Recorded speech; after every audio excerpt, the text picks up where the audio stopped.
Hey everyone, my name is Mason and welcome back to another video.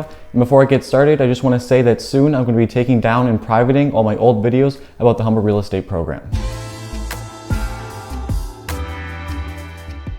I recently just finished the program, and the types of videos I want to post once I'm licensed, in my mind, don't really fit well sitting next to the videos I have up now, so I'm making this as a way to restart. Going forward, I want this channel to focus on things like my local area of Sudbury, Ontario, and just my experience in real estate. So that's why this video is just going to be a brief breakdown of my experience over the last year on the way to getting my license. For anyone in Ontario looking to get your real estate license, you'll have to go through Humber College, which is located in Barrie, but the program can be done entirely online. I'll leave a link below to Humber's website where you can find a complete breakdown of the program there, as in this video I'll just touch on things like the exams and how I studied and just my experience in general. I'm currently in the process of having my license approved by the Real Estate Council of Ontario, but to get to this point I had to go through 6 exams, 5 courses, and 2 simulations. People right off the bat assume the real estate exams aren't that hard, which is kind of understandable considering how they're all multiple choice, and I had one question that asked me which business would I recommend to open in a neighborhood full of seniors, and the answers were something like a skate park, a gymnastics center, a tattoo parlor, or a spa.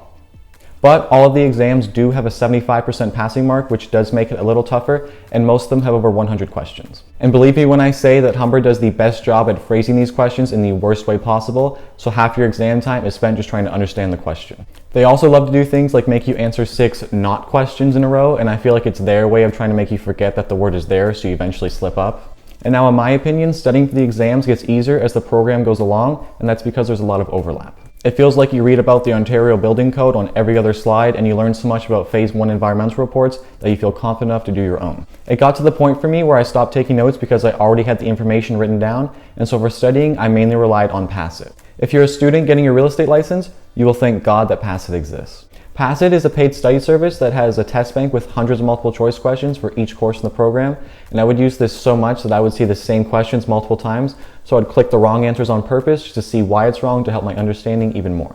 And now before I talk about the hardest exam, I want to talk about the hardest course in the program, which is Course 2. And it's not even that Course 2 is really difficult or anything, it's just that Course 2 takes forever to get through. It has the most modules and the most course content out of any course in the program, and it's even been nicknamed the Beast by students in the Humber Facebook groups because of this. And now the part of the program that stuck out to me as being the easiest was Simulation 1. It's pretty straightforward as it's just a week of role playing with other students in the program, and it's only based on the knowledge from courses 1, 2, and 3, so there's no new material. Sims 1 was definitely slower, but luckily I had some good classmates that made up for it, and one of my classmates, George, actually took out his pet snake on Zoom and showed it to the class. Oh my God. Wow.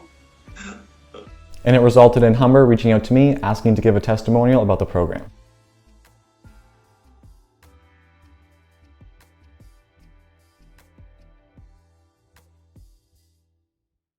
Simulation 2 was the complete opposite for me, as I found that exam to be the hardest in the program. It has the most math out of all the exams, and it mainly covers complex commercial situations.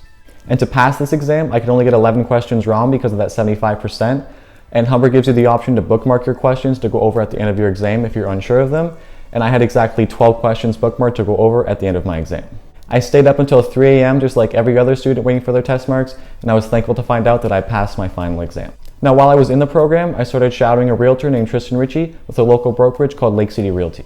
I found it to be extremely valuable as I was able to see things you don't find in the course, like how to handle questions on showings and just how to guide people towards the right decision. I chose to join Tristan and Lake City Realty because even though all their agents are under the same name, they all have their own individual brands. And yeah, maybe I'd have more access to more training and more people with a Remax or Royal LePage, but I feel like those names are already so established that it's less of a focus on the realtor and more so on the brokerage. And also, I know it's not easy for everyone to find a shadowing opportunity, but if you're getting your license, I highly recommend you look for one. And my last tip for anyone looking to get their license is to look into your registration fees. I kind of had an idea of what the registration fees would be, but I greatly underestimated some things like how much it costs to join your local real estate board.